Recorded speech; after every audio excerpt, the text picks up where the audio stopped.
The number one ingredient is hunger.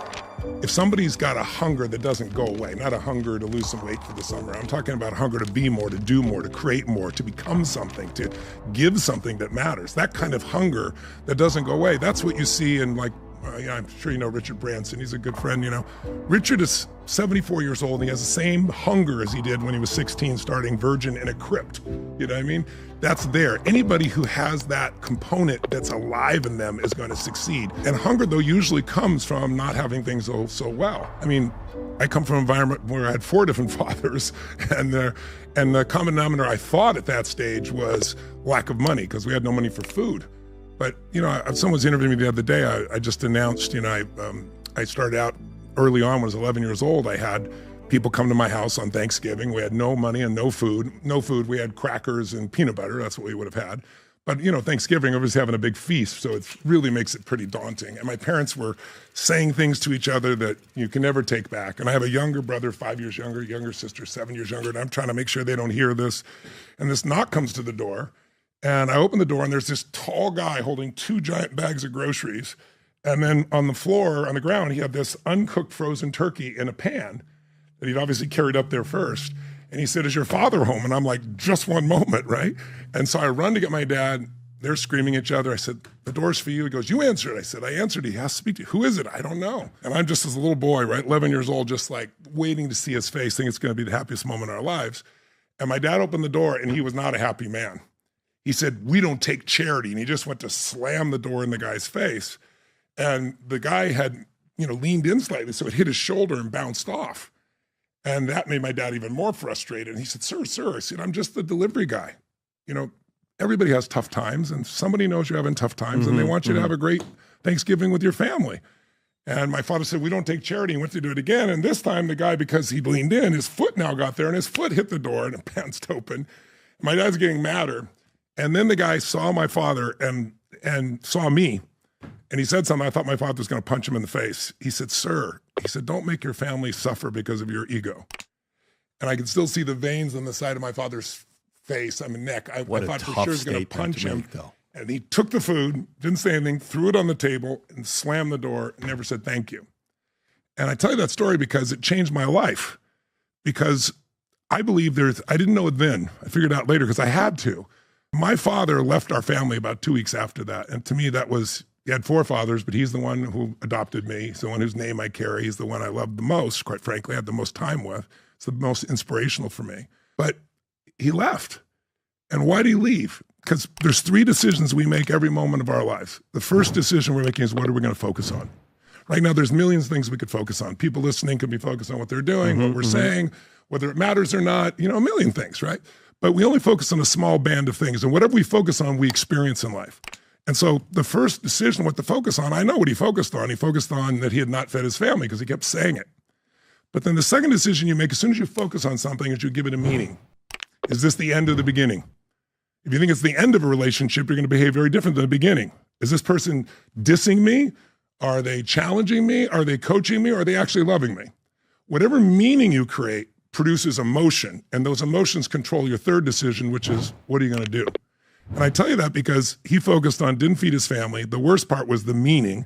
The meaning for him was, I'm worthless, and he decided to leave our family. That day, I had a very different experience. I focused on there was food, what a concept.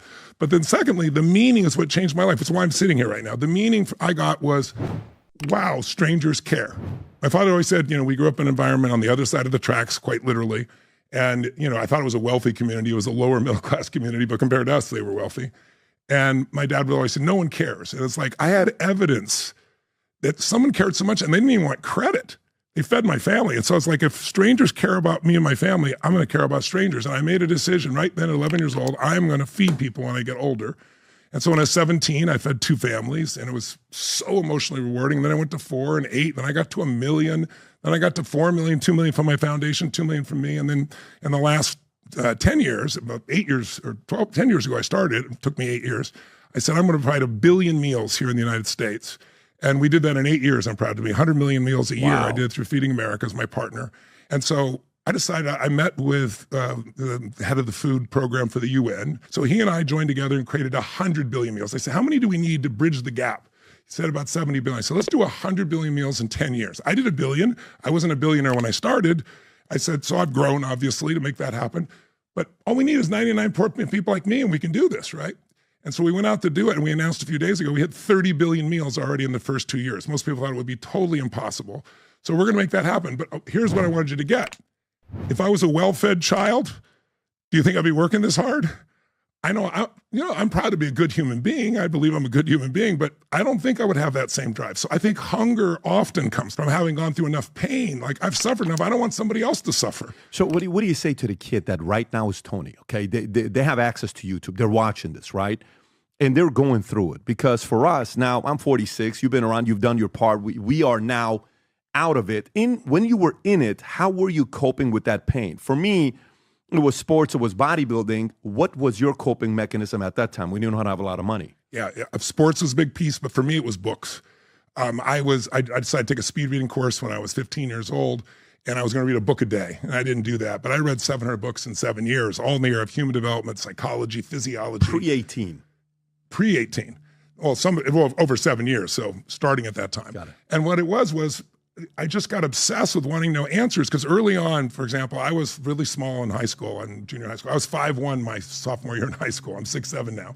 I tell people the difference is personal growth. 10 inches in a year, right? But I had a tumor and didn't know it, Yeah. a pituitary tumor. It made me explode in size. And when people talk about growth pains, I mean, your muscles are stretching, it's brutal.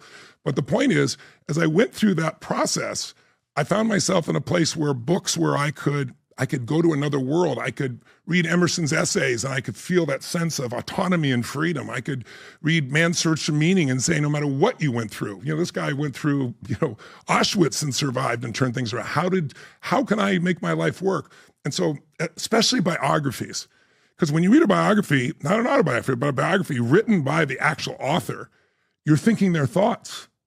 And whatever thoughts you think over and over again develop habits and emotions and meaning in your life, right? So that became my way. Between that and sports is how I really managed it. But I also, early on, when I was 17, I went and heard this man named Jim Rohn, a personal development speaker. Mm-hmm. I think you probably have heard of. Incredible. And he was really amazing. He used to do this 3.5-hour seminar on how to, he turned his life around, became successful in various ways.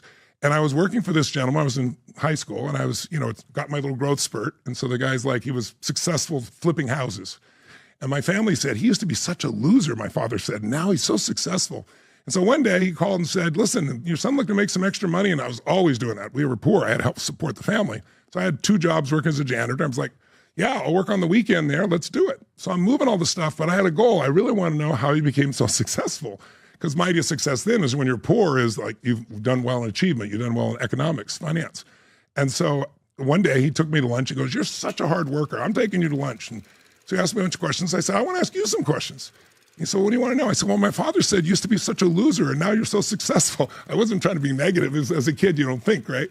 And he started laughing. He goes, your father said, what? I said, well, he goes, well, it's true. I said, well, what changed you? He said, I went to a seminar. I said, what's a seminar?